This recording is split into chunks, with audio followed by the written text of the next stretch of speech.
Today is a significant milestone for us, is because we will be sending out all of our registered voters the local sample ballot and voter information pamphlet, which contains a sample of the ballot that they will see when they start receiving it on October 5th.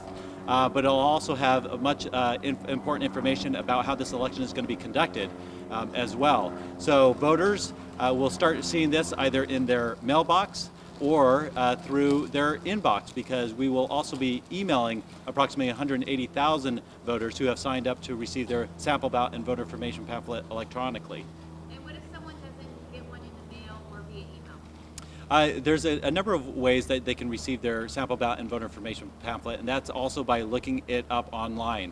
If you can go online and put in your respective profile, that is your home number, your house number, your date of birth, and your zip code, you can come up with your profile and also be able to look at your local sample ballot and voter information pamphlet.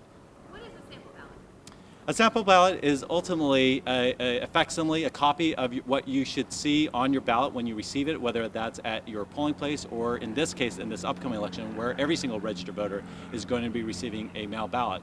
And so it will have all the contests that will be on it that you are eligible to vote on. And in our county, we have 196 contests on the ballot across the entire county.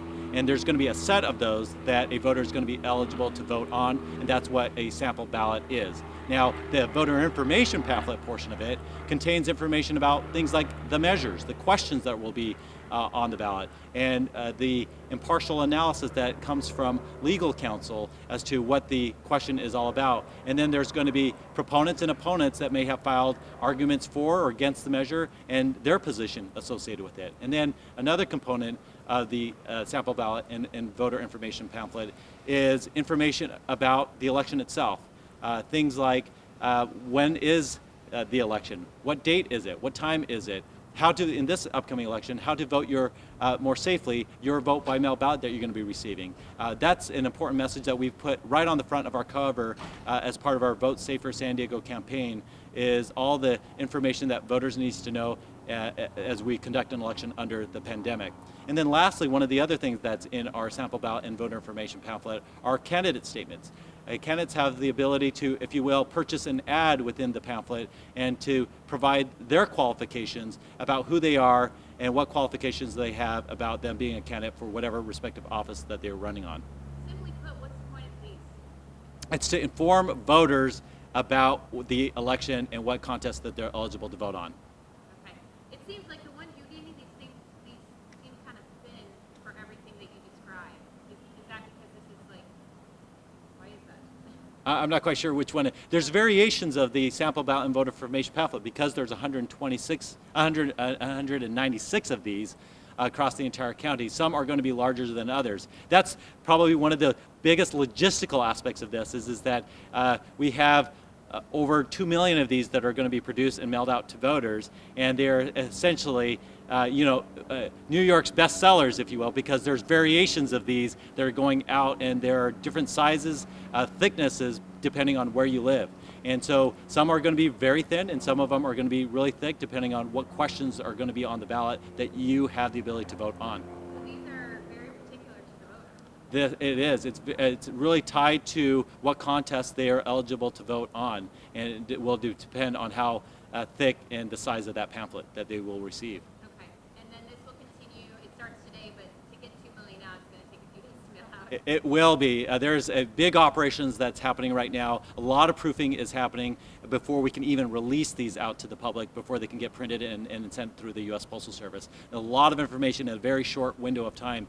If you really think about it, candidate filing ended in early August. We don't know what the contest and the characteristics of an election looks like until after that period of time. After that, we are off to the races of compiling over 842 variations of that pamphlet across 5 different languages. So when you think about it, there's 4,210 variations of that pamphlet in circulation by the time we have mailed all of the pamphlets.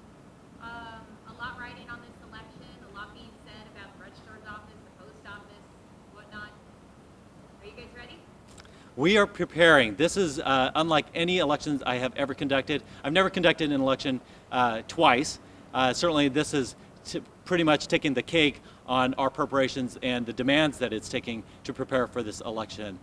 This election, normally, you don't change in a model of an election in between two major elections. And here we're doing that, and that's all in response to the pandemic. And it has certainly put our office in overcharge in terms of preparing for the election. We have not had really any rest for over a year now. We've worked weekends and weeknights, even after conducting the presidential primary election, and just rolled into the preparations of this election. Many of our folks, hundreds of our folks, have not had moments of rest as we prepare for this election, because the demands of cutting over and transitioning to a new model of conducting this election cannot happen on a dime, and effectively that's what we're doing. So when we talk about the preparations, are we prepared for it? Yes, we're getting prepared for it, but ultimately when I certify the election, we'll be able to make the final assessment as to whether or not how prepared we were for our voters that are out there. Again, I've never seen this. I've never, in my 24-year career, have ever changed to a model like this that we're doing in such a short period of time. Something like what we're generally planned on doing takes 4 to 6 years, if not 8 to 10 years, and we're now doing it in a 4 to 6 month window. Voters need to be informed of what these changes are looking like, and the good thing is, many of our voters do, because many of them these days are voting by mail already. And now that all voters are going to receive a mail ballot, we're really talking about a smaller population of voters that would be impacted associated with that. But when it comes down to in-person voting, the polling places that we have that voters would go to either drop off their mail ballot or vote in person, that has dramatically changed. As opposed to having 1,600 precincts that we would normally have, we will only have 235 of them. There will be fewer locations than the 1,600, but they'll be running for a lot longer period of time. As opposed to one day, they'll be running for a 4-day period of time, and they will be much larger in space. So voters needs to realize that there will be fewer locations, and most likely their polling location has changed, and to recognize that. And where is that going to be located? It's going to be printed on the back of that sample ballot and voter information pamphlet. Or they can go to our website to find out where their respective polling place that they're assigned to go to come Election Day, or the 3 days leading to Election Day.